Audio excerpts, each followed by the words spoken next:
오늘 말씀을 나누기에 앞서 먼저 저의 이야기를 잠시 나누고 싶습니다. 저는 군인인 아버지를 보고 자라며 제 시선은 오직 한 곳, 군인이 되는 것에 목표가 고정되어 있었습니다. 군인이 되어 나라를 지키는 것, 그다음에 가족을 지키는 것이 제 인생의 유일한 계획이었고 성공이며 목표였습니다. 그러나 하나님께서는 제 인생의 방향을 전혀 다른 곳으로 돌리셨습니다. 군인의 길이 아니라 말씀을 전하는 목회자의 길로 부르셨고 전적인 은혜로 이끌어 주셔서 제가 지금 이 자리에 서게 되었습니다. 오늘 우리가 함께 살펴볼 베드로 역시 그랬습니다. 자신의 성공과 계획을 따라 예수님을 따랐지만 결국 주님의 시선과 마주하며 변화의 자리에 서게 됩니다. 오늘 그 변화의 순간을 함께 살펴보고자 합니다. 혹시 예수님의 제자 베드로라고 하면 어떤 사건이 떠오르시나요? 네, 아마 크게 두 가지 사건, 예수님을 3번 부인했던 사건과 베드로의 한 번의 설교로 인하여 수천 명이 회개한 설교가 떠오를 것입니다.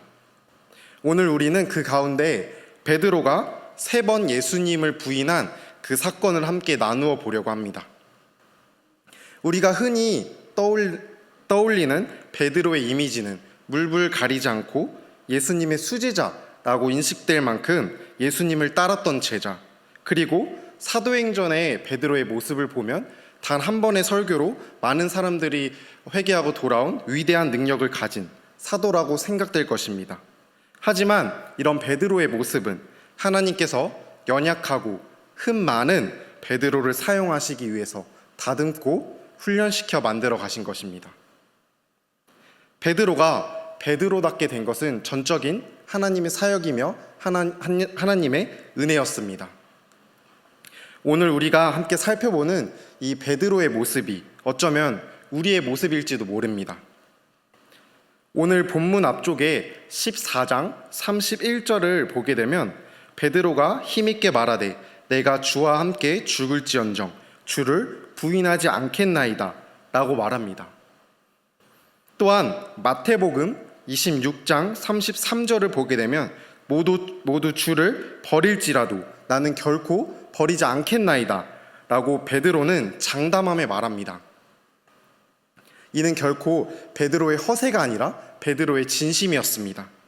베드로는 정말 그런 각오와 충성이 있던 사람이었습니다. 하지만 그런 진심과 열심에도 불구하고 예수님을 모른다고 3번이나 부인했습니다. 예수님을 버리지 않겠다는 그 결심은 진심이었지만 자신의 뜻대로 되지 않는다는 것을 베드로는 깨닫습니다. 다 주를 버린다 해도 자신의 모든 목숨을 버리고 죽을지언정 그렇지 않겠다고 장담했던 베드로는 가장 비참하게 3번씩이나 예수님을 부인하게 됩니다.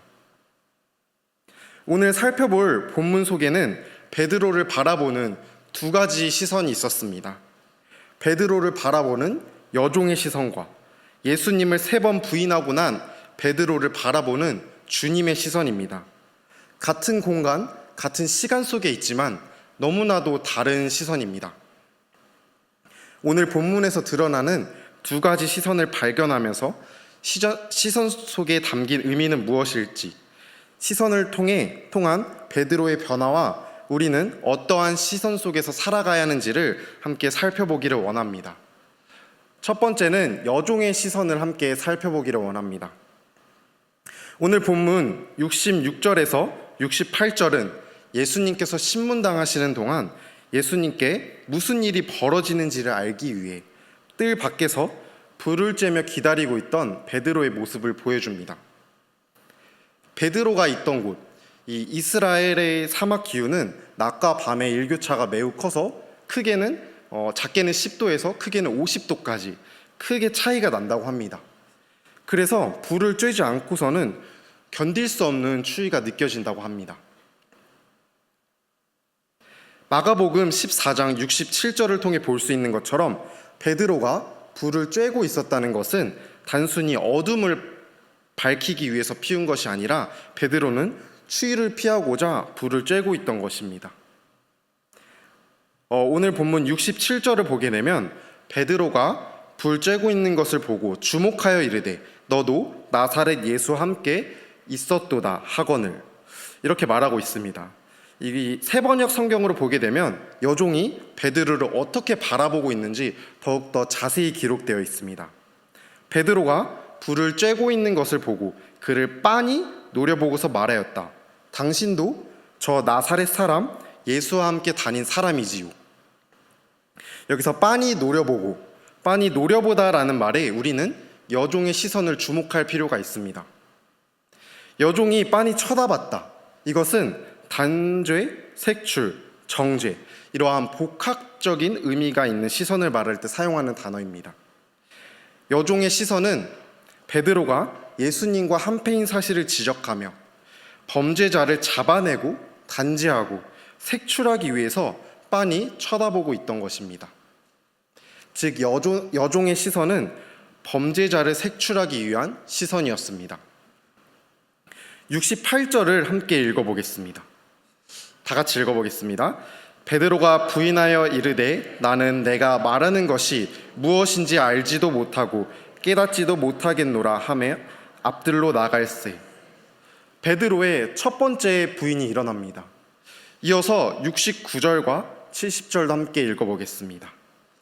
여종이 그를 보고 곁에 서 있는 자들에게 다시 이르되 이 사람은 그 도당이라 하되 또 부인하더라. 조금 후에 곁에 서 있는 사람들이 다시 베드로에게 말하되 너도 갈릴리 사람이니 참으로 그 도당이니라.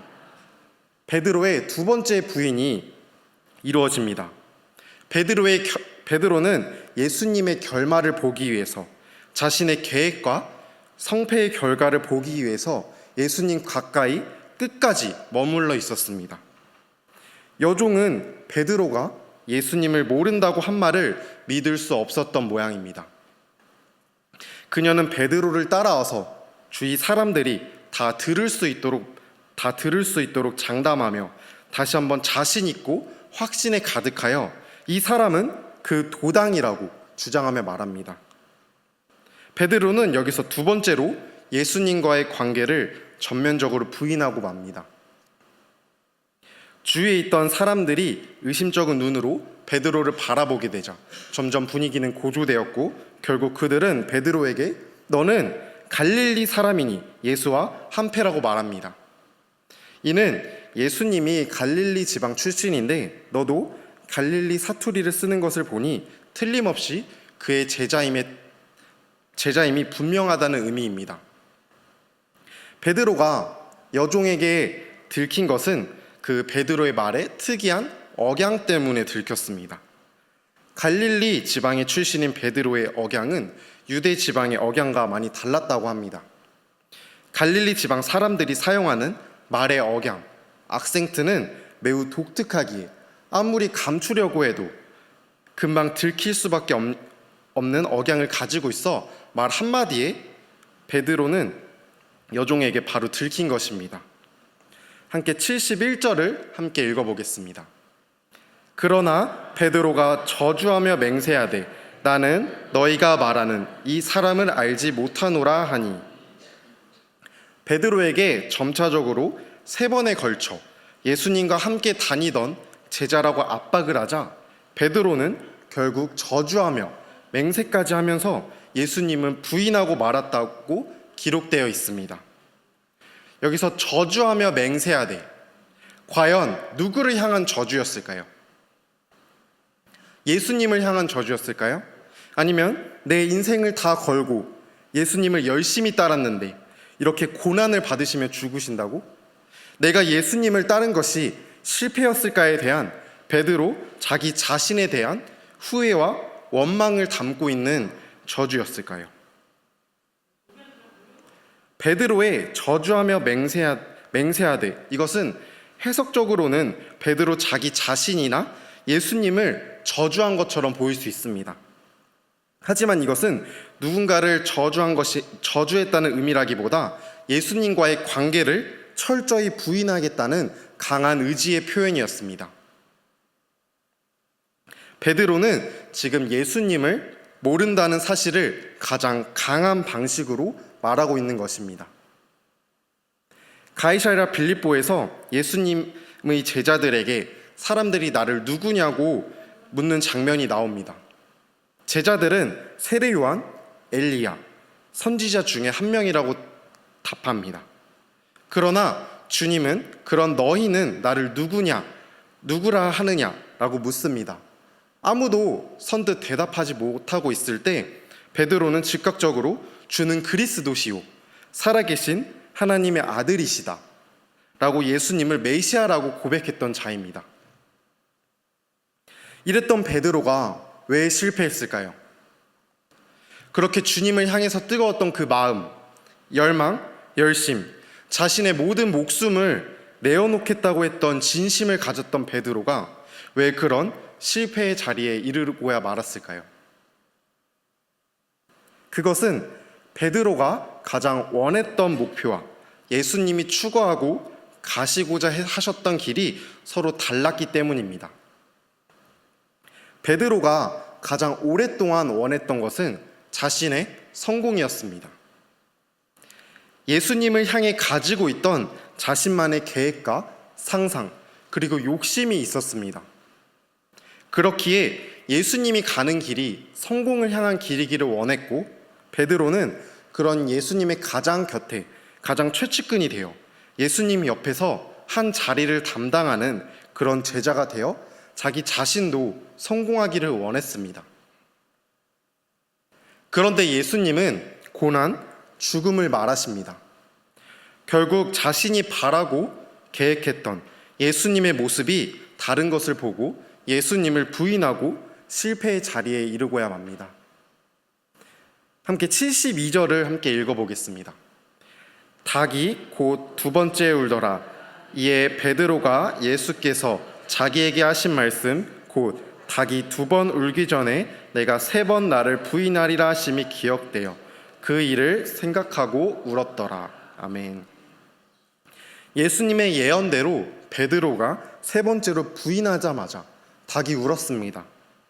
72절은 예수님의 예언이 성취되었으며 베드로가 후회의 눈물을 흘리게 되는 동기가 되는 전환점이 되어집니다.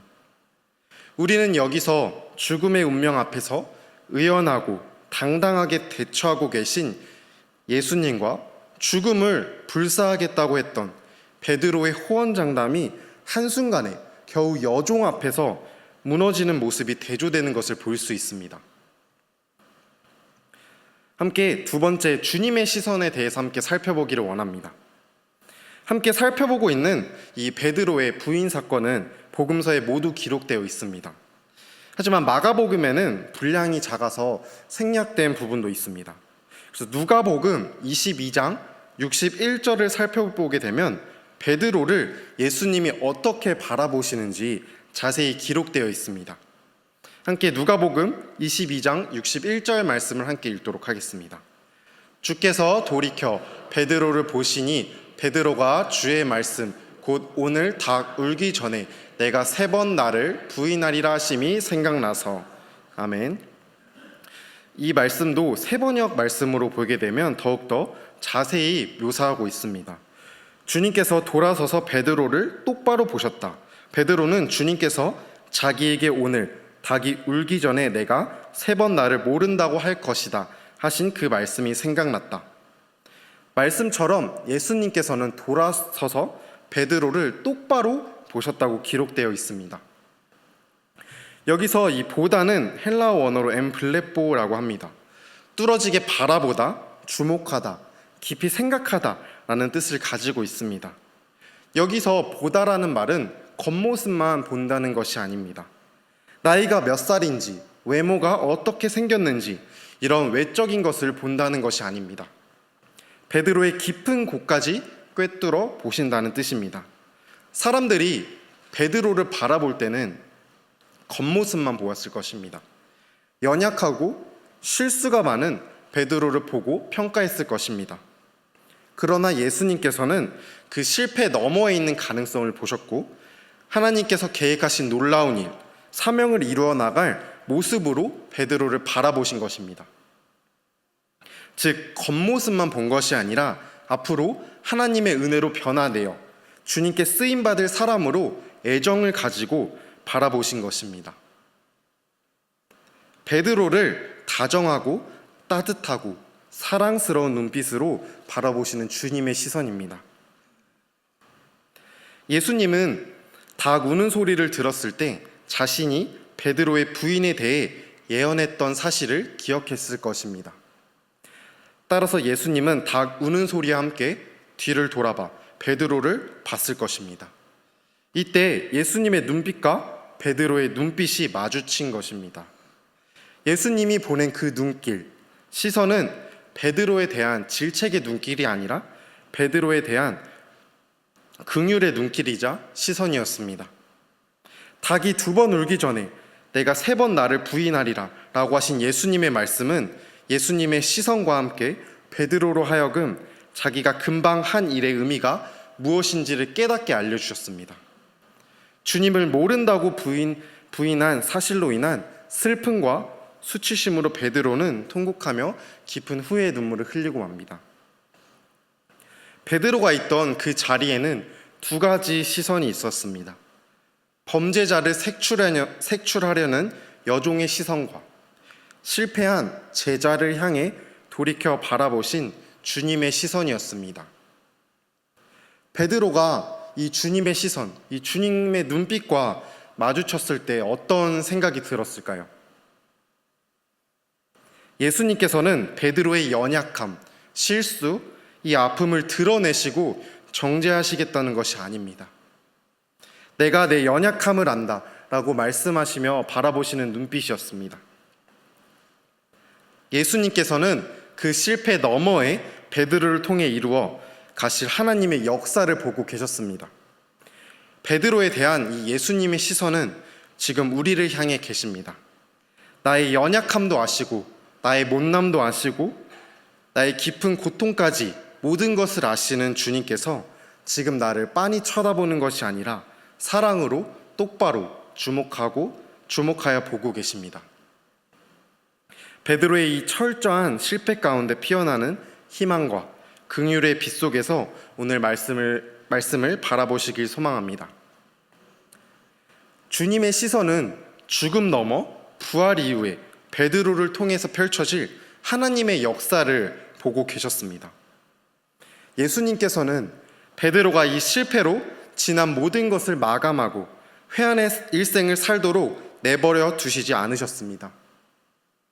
베드로가 되어 생각해보면 모든 것이 아주 비참하게 끝났다는 생각이 되었을 것입니다. 바울이 고린도 전서에서 부활의 목격자들을 순서대로 나열하는 장면이 나오는데 그 첫 번째가 바로 게바, 베드로였습니다. 이것은 예수님의 놀라운 사랑입니다. 자신을 3번이나 부인한 제자에게 제일 먼저 나타나 보이신 것은 꾸중함이 아니라 내가 어찌 그럴 수 있느냐고 따지기 위함이 아니었습니다. 아마 베드로는 부활하신 예수님을 볼 면목이 없었고 그 안에 두려움이 가득 차 있었을 것입니다. 그러나 다시 사신 예수 그리스도께서 베드로를 찾으신 것은 꾸중하기 위함이 아니라 그를 다시 돌이켜 품으시기 위함이었습니다. 이것은 요한복음의 갈릴리 호숫가에 나타나신 부활하신 예수님의 이야기에서도 극명하게 드러납니다. 여기서 예수님께서는 베드로의 영원한 상처인 이 3번 부인을 3번 사랑의 고백으로 상쇄시켜 베드로의 죄와 상처를 어루만져 주시고 내 양을 치라 라고 명하시며 베드로의 사명을 회복시켜 주십니다. 베드로는 큰 실패에도 불구하고 주님의 은혜로 다시 새로워지게 됩니다. 우리는 죄인이기에 끊임없이 넘어집니다. 실패합니다. 하지만 하나님은 실패하는 자들에게 실패의 순간을 통해서 은혜를 베풀어 치유하시고 회복시켜 주십니다. 베드로를 베드로답게 하셨던 이 하나님의 은혜는 우리에게도 동일하게 역사하고 있음을 믿습니다. 하나님께서는 우리가 철저히 무너져도 여전히 우리에게 은혜를 주시는 분이심을 기억하길 소망합니다. 주님의 시선에 다시 붙들린 베드로는 끝까지 그 시선을 놓지 않고 마침내 그 십자가의 죽음으로 주님을 따르는 삶을 마쳤습니다. 베드로가 돌이킬 수 있었던 것은 전적인 하나님의 은혜였습니다. 오늘 우리를 여기까지 이끄신 것도 하나님의 은혜 말고는 설명할 길이 없습니다. 하나님께서는 우리를 은혜로 붙드시고 은혜로 다독이시고 은혜로 훈련시켜 가시며 끝까지 책임시키셔서 하나님의 사람으로 빚어가실 것입니다. 베드로가 결국 십자가의 죽음으로까지 주님을 따를 수 있었던 이유는 오늘 함께 살펴본 그 장면, 바로 철저히 무너지는 실패의 자리에서 결코 자신을 포기하지 않으시는 하나님의 은혜를 맛보았기 때문입니다. 그렇다면 우리가 끝까지 놓치지 말아야 할 시선이 있다면 무엇이겠습니까? 오늘 본문을 통해 보았듯이 우리가 놓치지 말아야 하는 시선은 베드로를 빤히 쳐다보는 여종의 시선이 아니라 베드로를 똑바로 주목하여 보고 계시는 주님의 시선입니다. 주님의 시선은 베드로를 보시고 너는 장차 괴바라 하리라 라고 보내주셨던 기대와 설렘 가득한 눈빛, 따뜻함과 사랑의 눈빛이었습니다. 주님을 모른다고 3번이나 부인한 베드로를 향한 예수님의 눈빛과 기대는 여전히 한결같으셨습니다. 베드로가 실패하고 주저앉아 어찌할 바 모를 때 베드로를 바라보시는 그 눈빛은 내가 너를 잘 안다. 그래도 나는 너를 사랑한다. 바로 이러한 눈빛이었습니다. 베드로를 향했던 주님의 시선은 우리를 향한 시선과 동일합니다. 나 자신을 볼 때도 실수와 약점이 많은 나를 볼 수 있지만 주님의 시선으로 바라보게 되면 숨어있는 하나님의 사람을 볼 수 있습니다. 우리는 변함없는 사랑으로 바라보시는 주님의 시선에, 주님의 눈빛에 우리의 삶을 옮기고 그 주님의 시선에 머무는 삶을 살아가야 합니다. 세상은 여종의 시선처럼 우리의 죄를 들춰내고 정죄합니다. 그러나 예수님께서는 그런 정죄를 그대로 두지 않으시고 우리의 죄를 깨끗하게 하시기 위해 십자가를 지셨습니다. 하나님께서 오늘 우리에게 주신 복음은 우리의 실패와 무너진 가운데에서도 우리를 일으켜 세우시고 회복시키시는 은혜입니다. 사랑하는 성문교회 성도님들, 세상은 여종의 시선처럼 우리의 과거를 들춰내고 실패를 빤히 노려보고 정죄하며 말할지 모릅니다. 하지만 주님은 오늘 우리를 똑바로 주목하시며 말씀하십니다. 나는 너를 여전히 사랑하고 있고 너를 향한 기대를 단 한순간도 포기한 적이 없다 라고 말입니다. 실패한 현재가 아니라 은혜로 빚어질 미래를 보고 계십니다. 지금은 실패하고 넘어져 있더라도 다시 일어날 하나님의 사람을 보고 계시는 것입니다. 우리는 누구의 시선에 머무는 삶을 살아가야 할까요? 여종의 시선입니까? 아니면 끝까지 나를 포기하지 않으시는 주님의 시선입니까? 맞습니다. 오늘 우리는 주님의 시선, 주님의 시선에 머무는 삶을 살아가야 합니다. 이제 우리의 시선을 세상의 평가, 여종의 시선이 아닌 주님의 시선에, 주님의 눈빛에 고정합시다. 주님의 시선이 머무는 그 자리에 우리의 삶을 머물게 합시다. 처음부터 끝까지 우리를 놓지 않으시는 주님의 시선에 붙들려 살아가는 성문교회 성도님들이 되기를 간절히 소망합니다.